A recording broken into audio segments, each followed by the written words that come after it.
Sir what is the basic concept, क्या showcase करने की कोशिश की गई है और जो किरदार निभाने के कॉन्सेप्ट मैंने एक्चुअल में संदीप सर को ये बात पूछी थी कि सब लोग कॉन्सेप्ट पूछते हैं तो मैं वन लाइन में क्या बताऊं, और बड़ा अच्छा उन्होंने एक्चुअली बताया। पता नहीं आपके साथ शेयर किया कि नहीं, लेकिन एक बच्ची दो स्ट्रेंजर्स को कैसे मिलाती है और तीनों मिलके कैसे एक अडोरेबल फैमिली बनाते हैं, that is the basic concept of the show.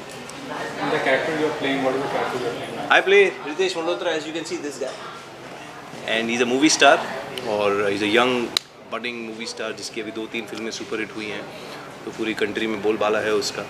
और बड़ा ही लोनली और बड़ा ही एम्प्टी किस्म का बंदा है, क्योंकि उसके पेरेंट्स नहीं हैं और उसकी ज़िंदगी में प्यार नहीं है, and he truly loves the feeling of being in love, he loves relationships, he loves families, और उसके पास वही नहीं है, बाकी सब दुनिया की चीज़ें हैं उसके पास। So I think it is a classic portrayal of somebody who has everything that the world thinks one should have, but he actually does not have what he wants. Ma'am what about you, ma'am what character you are playing? If I talk about love, तो मेरा recently एक heart break हो गया है, just हो चुका है, जिसकी वजह से मुझे प्यार में बिल्कुल भरोसा नहीं है। आई हेट लव, और कम्प्लीटली ऑपोजिट, जहाँ मेरे लिए प्यार कुछ भी नहीं है, मेरे लिए मेरी जून सब कुछ है, इसीलिए मुझे कोई पार्टनर की ज़रूरत नहीं है। मुझे मेरी बच्ची ही, मेरे लिए मेरी बच्ची काफ़ी है। और मेरी फैमिली में मेरी बहन है छोटी, मेरी भाभी है, मेरे मॉम डैड है जो मुझसे बहुत ज़्यादा प्यार करते। एक छोटी सी फैमिली है, मिडिल क्लास फैमिली, क्यूट सी फैमिली है। और इंदू एक इंडिपेंडेंट वुमेन है, वो अपने घर का ख्याल रखती है। She is an RTO officer. या that's all I can say about it. So how can you correlate to your real work yourself with celebrity, तो कितनी कोरिलेट करता है पता नहीं मुझे, एक्चुअली ऑनेस्टली कहूँ तो सिवाय 2-3 कॉमन चीज़ों के, जो भी जिस तरह हम दिखाते हैं वैसे हम करते नहीं हैं और लेकिन हमें दिखानी पड़ती हैं कुछ चीज़ें जो शायद लोगों को लगता है मूवी स्टार्स ऐसा करते हैं, लेकिन मुझे भी नहीं पता, क्योंकि मैंने ऐसे कोई मूवी स्टार के साथ 1-to-1 इंटरेक्ट किया नहीं है लाइफ में। लेकिन हाँ, जैसे कॉमनैलिटी ऑफ शूटिंग कैसे होती है, आसपास स्टाफ होता है, 4 काम करने के लिए 4 लोग होते हैं, और हर चीज़ के पहले कोई आके बाल बना देगा या कपड़े ठीक कर देगा, तो वो होती हैं छोटी छोटी चीज़ें, लेकिन वो सिर्फ शॉट के लिए होती हैं।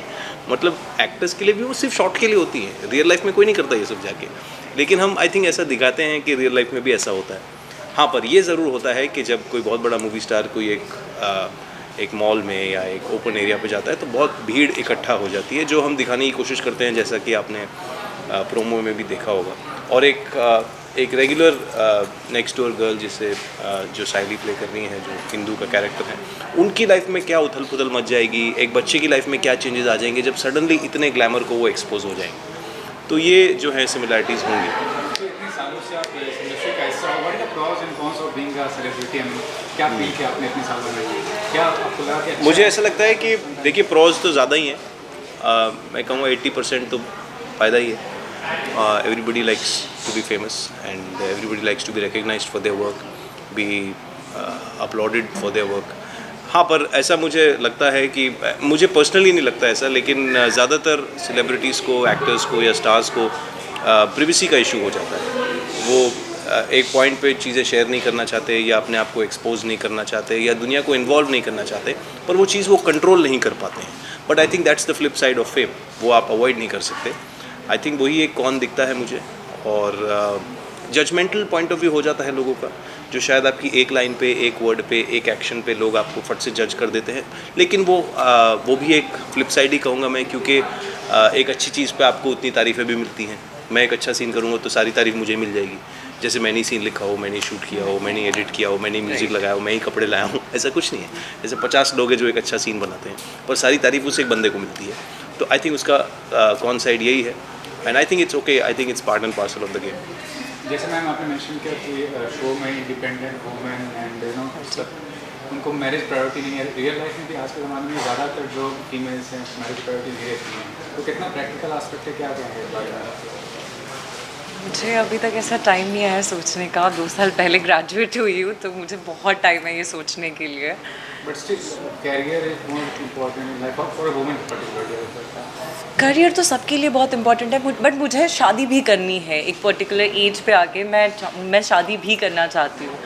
सो मुझे दोनों करना है। एक अपने करियर में एक गोल सेट जो मैंने किया है वहाँ तक मुझे पहुँचना है, और उसके बाद मैं शादी भी करूँगी। सो मैं यार, ये ऐसा भी होता है कि यार शादी के साथ साथ भी लोग करते हैं। सो मुझे लगता है थोड़ा इनवैलिडेटेड क्वेश्चन है personally, nothing to contradict your question और साइलीज आंसर, पर ये क्वेश्चन जनरली हम ज़्यादातर लड़कियों को ही पूछते हैं और ऐसा होना नहीं चाहिए, मुझे ऐसा लगता है। क्योंकि शादी है ना है, वो काम तो पूरी ज़िंदगी कर सकती हैं, वो काम तो 80 साल की उम्र तक कर सकती हैं, चाहे उनकी शादी हो, चाहे उनके बच्चे हों, चाहे वो कुछ और लाइफ में स्टार्ट कर दें, प्रोड्यूसर बन जाएं, मास्टर शेफ बन जाएं, कुछ भी बन जाएं, वो जितना काम जब तक चाहे वो कर सकती है। वो हमारे ऊपर है हम कैसे वो सपोर्ट सिस्टम क्रिएट करते हैं, यू नो। तो मुझे नहीं लगता कि ये प्रायोरिटी क्वेश्चन चेंज होता है लड़कियों के लिए। हाँ, लेकिन अगर हम इस चीज़ को ऐसा बना लेंगे और पूछने लगेंगे कि आपके लिए क्या प्रायोरिटी है, वर्क प्रायोरिटी है, करियर प्रायोरिटी है, बच्चे प्रायोरिटी है, तो कभी कभार आप एक मूड में एक आंसर दे देते हो, पर ऐसा कोई भी नहीं होता। हर कोई एक्चुअल में एक बैलेंस्ड कंप्लीट लाइफ ही चाहता है। हर कोई चाहता है मेरा काम भी अच्छा हो, मेरी फैमिली भी अच्छी हो, मैं घर भी आऊँ, मेरे बच्चे भी हों, मेरे इनके केस में कुत्ते भी हों घर पे। Hi sir, come join us. तो ऐसा मुझे लगता है। TV is a very strong medium, बहुत larger reach है। जी, You know, one of the biggest name in the industry starts so television से start किया। बिल्कुल। लेकिन some people say that from the industry itself कि when you are going to ahead, I mean when you are going for a movie or a film, there is an apprehension that the people from the TV industry are not considered to be Right. Maybe, yeah, I don't know. Maybe those people have that apprehension. It's a very subjective industry, sir. जैसे हमारी industry का कोई rule format नहीं है। ऐसा नहीं है कि हमने ये इंजीनियरिंग का काम नहीं है कि एक ही तरीके से होगा, यू नो। ये कोई हम रॉकेट्स नहीं बना रहे हैं कि कोई और तरीका नहीं है बनाने का। इट्स एक्टर्स को हायर करना, उनके साथ काम करना एक बहुत ही सब्जेक्टिव काम है। किसी को कोई एक्टर पसंद आता है एक फलाना मीडियम से, किसी को कोई एक्टर नहीं पसंद आता, उसमें मीडियम का कोई लेना देना नहीं। 99.99% वो उस एक्टर का ही लेना देना। And Shahrukh sir of course आपने लिया, बहुत बड़ा एग्जांपल लिया, और the late and the fabulous and the great Sushant जो हमारे साथ ही टीवी किया करते थे, उन्होंने ये सब के लिए मैटर चेंज कर दिया था, यू नो। वो सुशांत को देख के हम लोग सब बोलते थे that he is cleared the way for us, and he has, you know, he's made life so much easier for television actors. He's cleared the route in a way that we cannot only imagine. So I think ठीक है, वो individual call है। लोगों को अगर नहीं काम करना टीवी एक्टर के साथ, तो हम क्या कर सकते हैं। God has blessed you with good personality. I can make most people from the. I'll give it to my parents. हाँ, I'll let those gods be my parents. so is it a very important factor for someone to have very good personality to be able to? You can work on it. It's a fitness thing. I'll tell you. जैसे कोई अगर किसी की tendency हो मोटा होना, वो उस पर काम कर सकता है। वो अपने खाने पे, अपने डाइट पे, अपने वर्कआउट पे, अपने डिसिप्लिन पे काम कर सकता है। पर्सनालिटी पे आप काम कर सकते हो, आप किताबें पढ़ सकते हो, आप कोर्सेज कर सकते हो, आप चीज़ें सीख सकते हो, आप देख सकते हो, आप सुन सकते हो, आप हज़ार चीज़ें कर सकते हो जिससे आपकी पर्सनालिटी एनहेंस हो। क्योंकि कोई भी ऐसा पैदा नहीं होता, कोई भी नहीं, जिससे भी आप दुनिया में सुने कि यार ये बड़ा अच्छा बोलता है, या ये बड़ा अच्छा करती है, या ये ऐसा कैसा कर लेता है, वो ऐसा कैसा कर लेती है, वो सब एक discipline amount of investment and interest है towards becoming what you want to become. Lastly, asking you, lot of opportunity in the TV industry, बहुत opportunity ग्रो किया है, लेकिन कॉम्पिटिटिव भी बहुत हो गया। तो जो पैसे आप पे करते हो उसको प्रूव करने के लिए ना you have to put a lot of hard work. क्या नाम है? No, you go on. You go. नहीं, when I'm will you say? pleased now. अच्छा, Go on. see, hard I'm a work. good listener. Hard work has no replacement, and मैंने हमेशा से ये बात कही है, एंड संदीप सर वहाँ खड़े खड़े हमारी फ़ोटो भी ले रहे हैं। मैं हमेशा से कहता हूँ कि content makes the artist shine. Every artist shines only because of the content. तो अपने कंटेंट पे भरोसा रखिए, अपने कंटेंट मेकर्स पे भरोसा रखिए। कंपटीशन आए वो बहुत अच्छी बात है, उससे मार्केट और एक्सपैंड होता है और हज़ार चीज़ें करने का मौका मिलता है। Competition is good as per me, so learn from it, it challenges you, grow with it, become a better person every day and try and do a better job every day. Sir, talking about the show, what is the concept of the show? क्या concept की जो किताब play करते हैं उसके बारे में? So the concept of the show is that एक ऐसी माँ की कहानी है जो लड़की की माँ भी है और लड़की का बाप भी है, और किस तरह से वो और वो उसकी रियल माँ नहीं है। तो किस तरह से वो उस लड़की की लाइफ में खुशियाँ लाती है, किस तरह से उस लड़की को नर्चर करती है, उनके रिलेशनशिप को नर्चर करके कैसे उस बॉन्ड को मेंटेन करती है। और ये एक बच्ची की भी कहानी है जो जिसने सिर्फ अपनी माँ को देखा है, जिसने अपने बाप को कभी देखा नहीं है। और वो जो बच्ची है वो अपने बाप को ढूंढना चाहती है, और वो जो उसकी इमोशनल जर्नी है बच्ची की, शो इसी के बारे में है। और उस शो का हम हिस्सा हैं। मेरा किरदार दीप मल्होत्रा का है। सो ये एक ऐसा किरदार है जो यंग जनरेशन और ओल्ड जनरेशन के बीच का एक ब्रिज है। और कहानी में ज़्यादातर टीवी सीरियल्स में ड्रामा लोग देखना पसंद करते हैं, तो बहुत अच्छा ड्रामा क्रिएट होता है स्टोरी को लेकर के। और उस ड्रामा को बैलेंस करने के लिए एक फ़न एलिमेंट या एक पॉजिटिव चीज़ की भी ज़रूरत होती है। तो मेरा किरदार उस ड्रामा को बैलेंस आउट करता है स्टोरी में। I am playing the role of Kamna Malhotra इन बहुत प्यार करते हैं। और शो की जैसे सर ने बात की, बहुत ही प्यारा शो है। मैंने जब पहली बार सुना था तो एज अ वुमन मैं कनेक्ट कर सकी थी इस शो से, क्योंकि हम आसपास अपनी सोसाइटी में ऐसे कैरेक्टर्स, ऐसी कहानियाँ सुनते हैं ज़रूर। It's about this girl who has a little child, और कैसे उसकी शादी एक सुपरस्टार से हो जाती है, एक सिंपल लड़की, and she is marrying a superstar and she is having a little baby. और मेरा कैरेक्टर है कामना मल्होत्रा का, जो कि एक नेगेटिव कैरेक्टर है। और नेगेटिव कैरेक्टर मुझे करने में, क्योंकि लोग हर बार यही पूछते हैं कि मुझे डर लगा या मुझे हेट कमेंट से डर नहीं लगता, तो मुझे नहीं लगता डर, क्योंकि मुझे लगता है कि नेगेटिव कैरेक्टर बहुत इम्पॉर्टेंट होता है एक शो में, जितना एक पॉजिटिव कैरेक्टर इम्पॉर्टेंट होता है। क्योंकि अगर नेगेटिव नहीं होगा तो पॉजिटिव की वैल्यू ख़त्म हो जाती है। तो और मुझे नेगेटिव कैरेक्टर करने में बहुत मज़ा आता है, क्योंकि मुझे लगता है ऑडियंस को मुझे नेगेटिव कैरेक्टर में देखना बहुत पसंद है।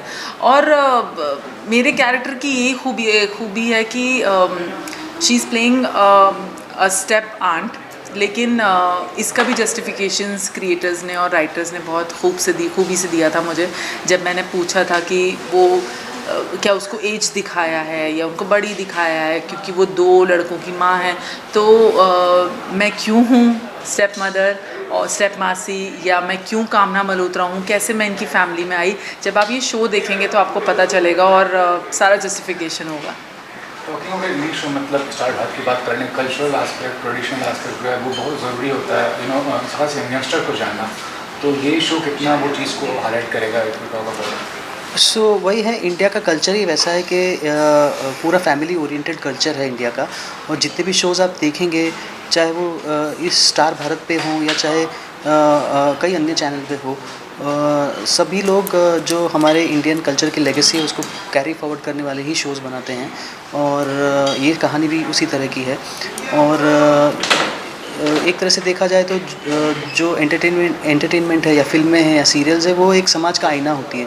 तो समाज में जो चीज़ें होती हैं, एंटरटेनमेंट के द्वारा उन्हीं चीज़ों को दर्शाया जाता है, लेकिन उसको इस तरह से दर्शाया जाता है कि उसको एक अच्छा मैसेज दे करके लोग उसमें से सीखें और ये भी सीखना है कि क्या नहीं करना है। तो क्या नहीं करना है ये भी सीखना है, और क्या करना है वो भी सीखना है। तो इस शो में स्टार भारत का ये जो शो है बहुत प्यार करते हैं, उसमें ये सारी चीज़ें हैं।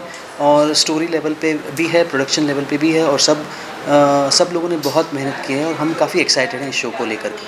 Ma'am, idea so you been part of very popular show, तो एक शो की जो कामयाबी है, what is the basic thing, सबसे इम्पोर्टेंट एस्पेक्ट क्या होता है having a part of show? मुझे लगता है ऐसे कोई एक चीज़ नहीं है, ये मेहनत होती है, चाहे वो प्रोडक्शन से हो, चैनल, एक्टर्स, टेक्नीशियंस, सबकी मेहनत होती है, जो साथ में अगर दिल से इंसान करे तो वो मेहनत रंग लाती है। अगर हमारे शो की बात करें तो वो 6 साल इसीलिए चला था क्योंकि सबका डेडिकेशन था, सब अपने काम से बहुत पैशनेटली मोहब्बत करते थे और किसी ने कोई कमी नहीं छोड़ी। उतार चढ़ाव आते रहते हैं, हर शो का हिस्सा है वो, लेकिन मायूस नहीं होना चाहिए या अपने काम में कमी नहीं आने देनी चाहिए। एटलीस्ट एज एन एक्टर हमारा यही रहता है कि हम अपनी तरफ से पूरी मेहनत करें। और चाहे ये मोहब्बती की बात करें या बहुत प्यार करते हैं कि मेरे लिए जो भी मैं शो करती हूँ, चाहे मैं एक टाइम पे 3 शो कर रही हूँ, मेरे लिए हर बार यही रहता है कि मैं अपनी पूरे जी जान से मेहनत कर सकूं उस शो को ऊपर ले जाने में, उस कैरेक्टर को ऊपर ले जाने में। इमरजेंस ऑफ OTT, इतने सारे वेब सीरीज बन रहे हैं, तो वो कितना अच्छा प्लेटफॉर्म है खासकर कैरेक्टर आर्टिस्ट को वैल्यू करने के लिए। अगर एक्चुअली आज के टाइम में हम लोग बहुत ही लकी हैं कि हम लोगों को इतने सारे ऑप्शंस हैं एक्टर्स को कि वो इतने सारे, चाहे वो फिल्में हो चाहे वो OTT प्लेटफॉर्म हो, OTT में भी बहुत सारे चैनल्स हैं जैसे, और टीवी चैनल्स बहुत सारे हैं, तो एक बहुत ही अच्छा वेरिएशन मिल जाता है एक्टर को भी अपना काम दिखाने का, अपनी प्रतिभा दिखाने का। और एक टाइम था कि लोग कहते थे कि फ़ला फ़ला एक्टर जो है वो हीरो का किरदार करता है, फ़ला फ़ला एक्टर जो है वो कैरेक्टर एक्टर है। लेकिन आजकल क्योंकि इमरजेंस ऑफ OTT आपने बोला, तो OTT एक ऐसा प्लेटफॉर्म है जहाँ पे कहानी को सबसे ज़्यादा इम्पोर्टेंस दिया जाता है, और उसमें जो है कोई भी किरदार हीरो हो सकता है। तो ये बहुत ही अपने आप में एक ख़ास बात हुई है, जो कोविड के बाद का जो माहौल आया है जिसमें OTT प्लेटफॉर्म इमर्ज हुए हैं, तो सभी कलाकारों को एक बहुत अच्छा मौका मिला है अपनी प्रतिभा दिखाने का। और आपने देखा भी होगा कि कई सारे ऐसे कैरेक्टर एक्टर्स हैं जो इसमें उभर के आए हैं as a protagonist, as a main actor. तो it is a level playground now for everyone. Lastly asking, I mean in today's time even the films are very female centric करने में, महिला प्रधान विषय पर फिल्म बनाई जाती है, वो कितना ज़रूरी चीज़ है कि अगर आप कोई फिल्म बनाते हैं तो महिला प्रधान अगर होती है तो ज़्यादा असर छोड़ता है। आप समझेंगे? मुझे सबसे ज़्यादा ये लगता है कि टीवी में, मुझे लगता है we rule the TV industry, women rule the TV industry, क्योंकि बहुत सारी ऐसी चीज़ें दिखाई जाती हैं टीवी में जो कि इतना आसान नहीं होता मूवी तक पहुंचाना, क्योंकि मूवी का टाइम स्पैन बहुत कम होता है, 2-2.5 घंटे में 3 घंटे में ख़त्म करना होता। आई एम वेरी मुझे बहुत खुशी होती है देख के कि मूवीज़ में भी अब ये हो गया है कि वुमेन ओरिएंटेड मूवीज़ बन रही हैं और दिखाया जा रहा है उनके कैरेक्टर को, जो कि पहले नहीं होता था। So it's a beautiful thing and yeah, it's beautiful. Yeah. Okay,